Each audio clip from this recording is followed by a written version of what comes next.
A síndrome de burnout também é conhecida como síndrome do esgotamento profissional e diz respeito justamente a esse estado de esgotamento vinculado ao trabalho. Olá pessoas, eu sou a Marina, psicóloga empreendedora, e hoje vou falar sobre um assunto super importante, que é a síndrome de burnout. Desde o início de 2022, a síndrome de burnout passou a ser classificada como uma doença ocupacional. E depois da pandemia, a temática da saúde mental no trabalho ganhou mais visibilidade. Então, a síndrome do esgotamento profissional vem sendo bastante estudada e comentada atualmente. E é bem importante entendermos o que essa síndrome significa, quais são os sintomas, as possíveis causas e o mais importante, como prevenir esse estado de esgotamento relacionado ao trabalho. Então, primeiro vamos entender melhor o que caracteriza essa síndrome. Ela é considerada um estresse crônico relacionado ao trabalho, que não foi gerenciado de maneira eficaz. É como se faltasse recursos internos para lidar com aquelas situações que são fontes de estresse no trabalho. E por isso que esse estado de estresse acaba por perdurar, porque ele não é bem gerenciado. Existem três grandes características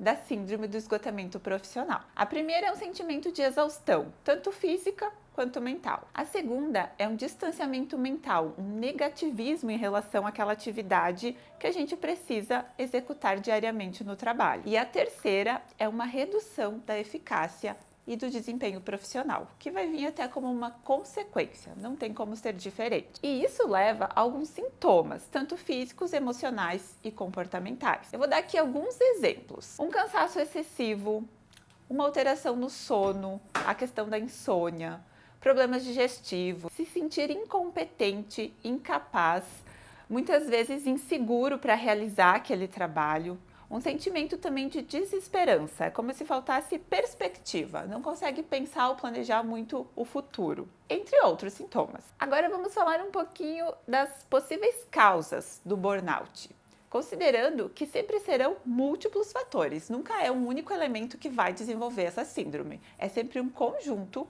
de fatores. Então, entre os fatores mais relacionados ao contexto da empresa, nós podemos considerar alguns fatores de risco como uma pressão constante e intensa, um cenário de muitas incertezas, mudanças organizacionais mal conduzidas, uma sobrecarga de trabalho, e aqui a gente tem a questão digital, que é muito atual e que pode interferir nisso, porque a gente sai do trabalho, mas muitas vezes as demandas de trabalho continuam chegando para nós, através de mensagens, do WhatsApp e de tudo isso.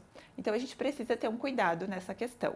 Essa junção dos ambientes também profissional e pessoal, que hoje é muito recente e uma realidade, acaba sendo um fator de risco também, não tendo um limite, uma separação clara de onde começa a vida pessoal, onde começa a vida profissional, ter esses espaços bem delimitados na nossa rotina. A competitividade extrema também é um fator que pode ser de risco, porque nós somos exigidos enquanto profissionais a aprender mais, fazer mais, estar sempre atualizados.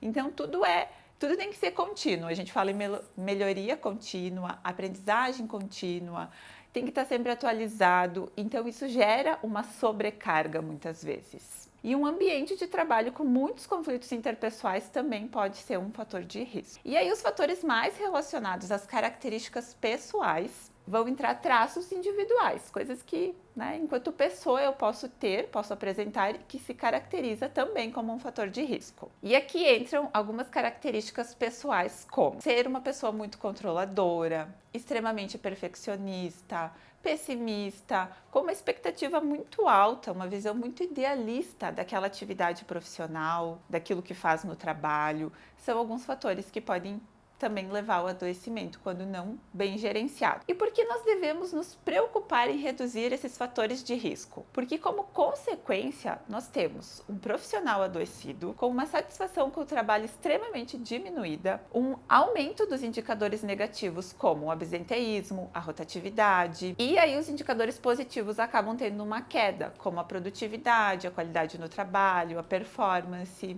Então prejudica tanto a pessoa como a empresa. E é bem comum que as pessoas em burnout também se isolem socialmente, diminuam o seu convívio com as pessoas, inclusive com os familiares. É algo para ser observado. Então, isso é algo sério, que realmente causa sofrimento, traz prejuízos para a saúde das pessoas. E se você desconfiar que alguém possa estar passando por isso, ou se você mesmo estiver passando por isso, procure a ajuda de um profissional. É preciso e importante fazer uma avaliação para diagnosticar se de fato se trata de um quadro de burnout, e há tratamentos eficazes para isso. E o mais importante ainda é buscar prevenir. E isso é tão importante, né? E exige um esforço conjunto, tanto das empresas quanto das pessoas. Ambos precisam fazer a sua parte. E aí, construir um ambiente de trabalho saudável. E a prevenção vem como um aspecto que precisa ser discutido, estudado, fomentado dentro das empresas. E por ser tão importante, vai ter um vídeo específico falando só sobre formas de prevenir o adoecimento no trabalho. Eu espero que esse conteúdo tenha ajudado você, tenha sido útil. Se você tiver dúvidas sobre esse assunto, deixa aqui nos comentários e fique bem. Até mais!